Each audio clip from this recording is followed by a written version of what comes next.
कब उस कबूतर को अपने जाल में फंसाया जाए। माँ, वो हर रोज नदी पे आता है। मैं कल मेकअप करके अच्छा सा नदी पर तैयार होके जाऊंगी और उसे अपने जाल में फंसाने की पूरी कोशिश करूंगी। कव्वे यार, तुम भी अपनी लाइफ इंश्योरेंस करवा लो। मैंने तो अपनी लाइफ इंश्योरेंस करवाई हुई है और उसका वक्त भी पूरा होने वाला है। वाह सोनू कबूतर, तुम तो बड़े तेज निकले। कितने की इंश्योरेंस निकलेगी तुम्हारी और कब वक्त पूरा होगा तुम्हारी लाइफ इंश्योरेंस का? मुझे पूरे 70 लाख मिलेंगे और वो भी बस 1-2 हफ्तों बाद। कबूतर, फिर तो तुम जंगल के सबसे अमीर परिंदे बन जाओगे। नीचे बैठी चालाक सोनी कबूतरी कालू कौवे और सोनू कबूतर की सारी बातें सुन रही थी। फिर सोनी कबूतरी अपने घर जाती है। माँ, पूरे 70 लाख की लाइफ इंश्योरेंस निकलने वाली है उस बुढ़े कबूतर की। अगर मेरी शादी उस कबूतर से हो जाए तो मैं मालकन बन सकती हूँ पूरे 70 लाख की। क्या 70 लाख? ये तो वाकई बहुत बड़ी रकम है। कब उस कबूतर को अपने जाल में फंसाया जाए। माँ, वो हर रोज नदी पे आता है। मैं कल मेकअप करके अच्छा सा नदी पर तैयार होके जाऊंगी और उसे अपने जाल में फंसाने की पूरी कोशिश करूंगी। दूसरे दिन सोनू कबूतर नदी पर बैठा हुआ था कि वहाँ सोनी कबूतरी आ जाती है। हाय, इतना प्यारा कबूतर भी रहता है कोई हमारे जंगल में। मैंने तो पहले कभी आपको नहीं देखा। वो असल में मैं घर पे ही रहता हूँ और कम बाहर निकलता हूँ। आप अकेले रहते हैं या आपकी बीवी भी रहती है आपके साथ? आज तो कोई ऐसी मिली ही नहीं जो मेरे दिल को भा सके। फिर तो ऊपर वाले ने ही मुझे भेज दिया। आज मेरा दिल बड़ा अजीब हो रहा था। बस दिल कर रहा था कि नदी पे चली जाऊं। मुझे लग रहा था कि आज मैं उस कबूतर से मिलूंगी जो मेरे ख्वाबों में आता है। क्या आप मुझसे शादी करोगे? क्या तुम वाकई मुझसे शादी करना चाहती हो? कहीं तुम मजाक तो नहीं कर रही? मेरी तो उम्र भी बहुत ज्यादा है। उम्र में क्या रखा है, दिल जवान होना चाहिए और प्यार करने वाला, ख्याल करने वाला। आपकी उम्र के परिंदे ही हम लड़कियों का ज्यादा ख्याल रखते हैं। हमारी उम्र के पंछी तो हमारे नखरे नहीं उठाते। उम्र का क्या है, मुझे तो देखते ही आपसे प्यार हो गया है। आप ही मेरे ख्वाबों के राजा हो। तो फिर कब आऊं मैं बारात लेकर? मुझे भी तुम बहुत अच्छी लगी हो। नीम के पेड़ के दरख्त पे है मेरा घोंसला। मैं और मेरी माँ वहीं रहते हैं। तो फिर कल मैं आ जाऊं बारात लेकर? कल किसने देखी है? आप आज शाम ही आ जाएं। मैं यहाँ से सीधी पार्लर जाती हूँ और तैयार होकर ही घर जाऊंगी। और हाँ, आपको तैयार होने की जरूरत नहीं है। आप तो ऐसे ही बहुत प्यारे और हैंडसम हैं। फिर मुस्कुराती हुई कबूतरी वहाँ से चली जाती है। चीनू चिड़िया, मेरे साथ चलो। कहाँ कबूतर भैया, मुझे कुछ बताएं तो, कहाँ जाना है? मैंने अपने लिए एक कबूतरी पसंद की है। मैं आज ही उससे शादी करना चाहता हूँ। कबूतर भैया, इतनी जल्दी क्यों?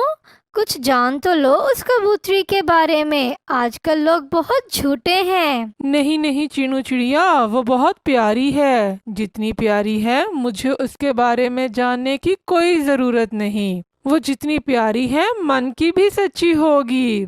ठीक है कबूतर भैया, अगर आपने फैसला कर ही लिया है तो मैं दूसरे दोस्तों को साथ लेकर आ जाऊंगी। फिर शाम होते ही सोनू कबूतर अपने दोस्तों के साथ दूल्हा बनकर सोनी कबूतरी के घर चला जाता है। कितना सुंदर है मेरा जमाई राजा। मेरी बेटी की पसंद बहुत अच्छी है। चिड़िया, तोता और कौवा हैरान थे कि सोनू कबूतर तो इतना प्यारा नहीं है, फिर ये सोनी कबूतरी की माँ क्यों इसकी इतनी तारीफें कर रही है। माँ जी, आपकी बेटी भी मुझे बहुत अच्छी लगी है। सोनू जी, बहुत देर कर दी आपने मिलने में। मुझे अगर आप पहले मिले होते तो हमारे आज 8-10 बच्चे होते। फिर सोनू कबूतर अपनी दुल्हन को ब्याह कर वापिस अपने घर आ जाता है। आपका घर तो बहुत प्यारा है। अभी तो कुछ दिनों में तुम्हें इससे भी बड़ा और प्यारा घर लेकर दूंगा। अच्छा, वो कैसे जी? मेरी 70 लाख की इंश्योरेंस निकलने वाली है। बस कुछ ही दिन रहते हैं। सोनू जी, मुझे पैसों का कोई लालच नहीं है। बस मेरा सोनू कबूतर मेरे साथ रहे और कुछ नहीं चाहिए मुझे। दूसरे दिन सोनी कबूतरी अपने पति सोनू कबूतर से कहती है, सुनो जी, मैं अपनी माँ के पास जा रही हूँ, शाम तक लौट आऊंगी। ऐसा कहते हुए सोनी कबूतरी वहाँ से चली जाती है। सोनी बेटी, अपनी मामा जी को बताओ सारी बात। मामा जी, उस बुढ़े की पूरी 70 लाख की इंश्योरेंस है। मुझे अब आप ये बताएं कि उसे कैसे ठकाने लगाऊं उस बुढ़े को। ये काम तुम मुझ पे छोड़ दो, मैं लाऊंगा जहर और तुम मिलाओगी उसको खाने में। और हाँ, याद रखना, अपने मामा जी का हिस्सा देना ना भूलना। मैं अपने मामा जी को कैसे भूल सकती हूँ। बस मामा जी, उस बुढ़े को ठिकाने लगाएं। ऐसे ही कुछ दिन गुजर जाते हैं। चिड़िया किसी काम से बुलबुल के पास बैठी थी कि सोनी कबूतरी का मामा जी भी वहाँ आ जाते हैं। बुलबुल, पैसे तुम्हें मुंह मांगे दूंगा, मुझे बस ऐसा जहर दे दो जिसे खाते ही चूहे मर जाएं। मैं ऐसे ही हर किसी को जहर नहीं देती, कोई जानने वाला हो तो साथ लाओ। पास में बैठी चिड़िया ये बात जानती थी कि ये सोनू कबूतर की पत्नी सोनी कबूतरी का मामा है। उसने उस कबूतर को उसकी शादी पर देखा था। वो सोचने लगी कि सोनी का मामा जी जहर क्यों लेने आया है। बुलबुल बहन, मैं इनको जानती हूँ, आप इनको दे दें जहर। चूहों को ही देना होगा। और ये जहर का क्या करेंगे? फिर सोनी कबूतरी का मामा जहर लेकर वहाँ से चला जाता है। चिड़िया बहन, हालात बहुत खराब हैं। चूहों का कहकर जहर ले जाते हैं और दूसरे पंछियों को दे देते हैं। ये सुनकर चीनू चिड़िया का ध्यान फौरी सोनू कबूतर की इंश्योरेंस पर जाता है। सोनू जी, मुझे आपसे बहुत प्यार है, कभी मुझे छोड़ोगे तो नहीं? मैं पागल हूँ जो इतनी प्यारी पत्नी को छोड़ दूँ, तुम्हें मैं कभी नहीं छोड़ूंगा। सोनू, अगर कोई तुम्हें कहे कि मुझे छोड़ दो, फिर भी नहीं छोड़ोगे ना? कोई कुछ भी कहे सोनी, मैं तुम्हें नहीं छोड़ूंगा। मैं किसी की बात का यकीन करने वाला नहीं हूँ, सब मुझसे जलते हैं। दूसरे ही दिन चीनू चिड़िया सोनू कबूतर से नदी पर मिलती है। कबूतर भैया, मैं कल से बहुत परेशान हूँ। क्यों चीनू चिड़िया, क्या हुआ? कबूतर भैया, कल आपकी पत्नी का मामा बुलबुल से जहर लेने आया था। मुझे डर है कि कहीं वो जहर तुम्हें देने के लिए ना ले आया हो। चिड़िया, तुम क्या पागल हो गई हो? मेरी पत्नी का मामा मुझे जहर क्यों देगा? 70 लाख की लाइफ इंश्योरेंस के लिए। और क्यों? चिड़िया, तुम मेरी दोस्त हो, पर तुम मेरी पत्नी पर शक ना करो। फिर भी अगर मेरी बात मान लो तो आज रात खाना मत खाना। ना जाने क्यों मुझे डर लग रहा है। दूसरी तरफ सोनी कबूतरी सोनू कबूतर का खाना तैयार करते हुए कहती है, आ जाओ पति जी, जल्दी से घर आ जाओ। आज अपनी जिंदगी का आखिरी भोजन खा लो और मर जाओ। सोनी सोनू के खाने में जहर मिला देती है और सोचती है, आज तो बुढ़ा ये खाना खाकर मर जाएगा। इतने दिन से तेरी पत्नी होने का नाटक कर रही हूँ। बुढ़े, तेरी पत्नी का नाटक कर करके थक गई हूँ मैं। ये खाना खा और मर जा, और फिर तेरी लाइफ इंश्योरेंस के पैसे मेरे। मैं वो पैसे लेकर अपने कंगन बनाऊंगी और एक जवान खूबसूरत कबूतर से शादी करूंगी। बुढ़े। रात को सोनू कबूतर भी घर आ जाता है। सोनू कबूतर की पत्नी सोनू को खाना देती है, तो सोनू खाने को जब देखता है तो उसे चिड़िया की बातें याद आ जाती हैं। वो खाना खाने की जगह उसे एक तरफ रख देता है। मेरे प्यारे पति जी, खाना खा लिया? हाँ, खा लिया। फिर सोनू कबूतर लेट जाता है और मरने का नाटक करने लगता है। वो अपनी आंखें बंद करके सांस रोक लेता है। लगता है जहर ने अपना काम शुरू कर दिया है। सोनू जी, मेरे सोनू जी, क्या हुआ आपको? आप ऐसे क्यों लेट गए हो? सोनी कबूतरी रोने का नाटक करने लगती है और फिर रोते रोते अचानक हंसने लग जाती है। हा, मिल गई, मुझे पूरे 70 लाख की इंश्योरेंस मिल गई। खत्म हुआ आज ये नाटक, जान छूटी इस बुढ़े से। सोनी कबूतरी ऐसे हंस ही रही थी कि सोनू कबूतर चुप करके सांस रोककर लेटा रहता है। अब मैं इस बुढ़े की लाइफ इंश्योरेंस की फाइल ढूंढती हूँ। वो फाइल तुम्हें कभी नहीं मिलेगी। ये सुनकर तो सोनी की जान ही निकल जाती है। फिर सोनू कबूतर उसे अपने घर से धक्के मारकर निकाल देता है। चल निकल मेरे घर से लालची औरत। फिर कबूतर अपनी दोस्त चिड़िया को धन्यवाद बोलता है जिसने उसकी जान बचाई। आज टिंकू बहुत बेचैनी से अपनी मामा का इंतजार कर रहा था, क्योंकि आज उसकी मामा उसके साथ वादा करके गई थी कि वो उसके लिए बर्गर जरूर लेकर आएंगी। टिंकू को बर्गर बहुत पसंद था। फिर कुछ ही देर बाद टिंकू की मामा आ जाती है और वो सच में अपने बेटे के लिए बर्गर लेकर आती हैं। थैंक यू मामा, आपने अपना वादा पूरा किया और आप मेरे लिए बर्गर लेकर आई। आप बहुत अच्छी हो मामा। फिर टिंकू बर्गर खाना शुरू करता है और उसकी मामा उसको बर्गर खाते हुए देख रही थी। मामा, आप भी खाओ ना बर्गर। नहीं बेटा, मुझे भूख नहीं है, मैं बाहर से बर्गर खा कर आई थी। अब मैं अपने बेटे को हफ्ते में एक बार बर्गर जरूर ला कर दूंगी। फिर टिंकू पेट भरकर बर्गर खाता है और सो जाता है। मामा चिड़िया अपने सोए हुए बेटे को बहुत प्यार से देख रही थी। चिड़िया का पति मर चुका था और वो अकेली ही अपने बेटे को पाल रही थी। वो मेहनत मजदूरी करती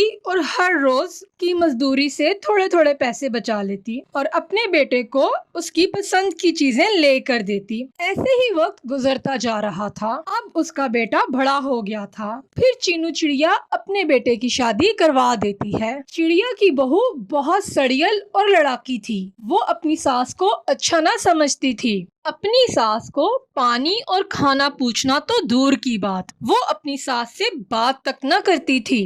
वक्त के साथ साथ चिड़िया का बेटा भी बदल गया था। वो अपनी माँ के साथ खिंचा खिंचा सा रहने लगा। टिंकू जी, मैं आपको बता रही हूँ कि अब मेरा आपकी माँ के साथ गुजारा नहीं हो सकता। अब तो हमारा एक बेटा है, कल और बच्चा आ जाएगा तो इस छोटे से घर में हमारा गुजारा कैसे होगा। सोनी चिड़िया, तुम तो जानती हो कि मेरी आमदन कितनी कम है। मेरी आमदन इतनी नहीं कि मैं हमारे लिए एक घर ले सकूं। मैं हमारे लिए एक अलग घर नहीं ले सकता। पति जी, अलग घर लेने की क्या जरूरत है, मेरे पास एक हल है। बताओ सोनी चिड़िया, क्या हल है। पति जी, आप अपनी माँ को ओल्ड एज होम छोड़ाएं। वैसे भी अब सासू माँ बहुत बूढ़ी हो गई हैं। वहाँ उनकी उम्र के और भी बहुत पंछी होंगे। उन पंछियों के साथ तुम्हारी माँ का दिल लगा रहेगा। टिंकू कुछ देर खामोश रहता है। क्या सोच रहे हैं पति जी? मैंने आपको बिल्कुल सही मशवरा दिया है। मैंने सुना है ओल्ड एज होम में बूढ़े पंछियों का बहुत ख्याल रखा जाता है। वहाँ सासू माँ बहुत खुश रहेंगी। फिर टिंकू अपनी माँ को साथ लेकर ओल्ड एज होम चला जाता है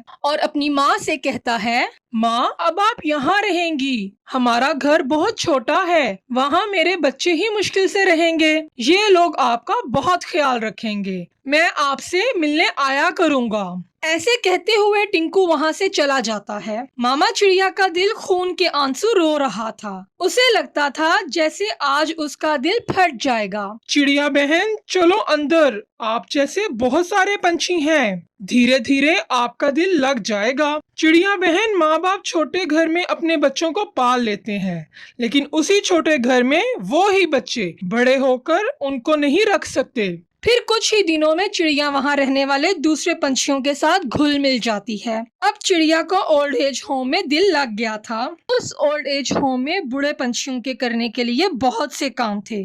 चिड़िया वहाँ सिलाई का काम करती है और उसे जो पैसे मिलते वो उन्हें अपने पास जमा करती। आज उसे अपने बेटे की बहुत याद आ रही थी। बहुत दिन बीत गए थे, उसका बेटा उसे मिलने ही नहीं आया था।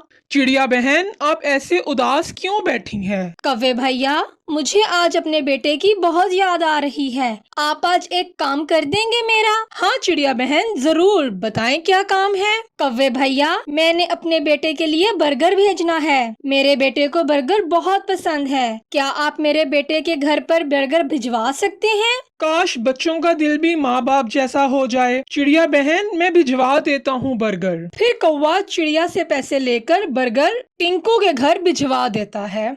बर्गर? हमने तो बर्गर ऑर्डर नहीं किया। आप गलत एड्रेस पर बर्गर ले आए हैं। नहीं, मैं सही घर में ऑर्डर लेकर आया हूँ। ये बर्गर ओल्ड एज होम से चिड़िया ने ऑर्डर किया है, आपके लिए। फिर डिलीवरी बॉय बर्गर देकर वापस चला जाता है। टिंकू की आंखों में आंसू थे। बीते लम्हों की सारी बातें उसके आंखों के सामने आ रही थीं। पति जी, ये बर्गर लेकर आप यहाँ क्यों खड़े हैं? अंदर आ जाएं। बहुत अच्छा किया आपने बर्गर मंगवा लिया। बबलू बर्गर खाकर बहुत खुश होगा, उसे बर्गर बहुत पसंद है। जैसे मुझे पसंद था और मेरी माँ पैसे बचा बचा कर मेरे लिए बर्गर लाती थी। फिर टिंकू उसी वक्त ओल्ड एज होम की तरफ जाता है। ये टिंकू जी को क्या हुआ?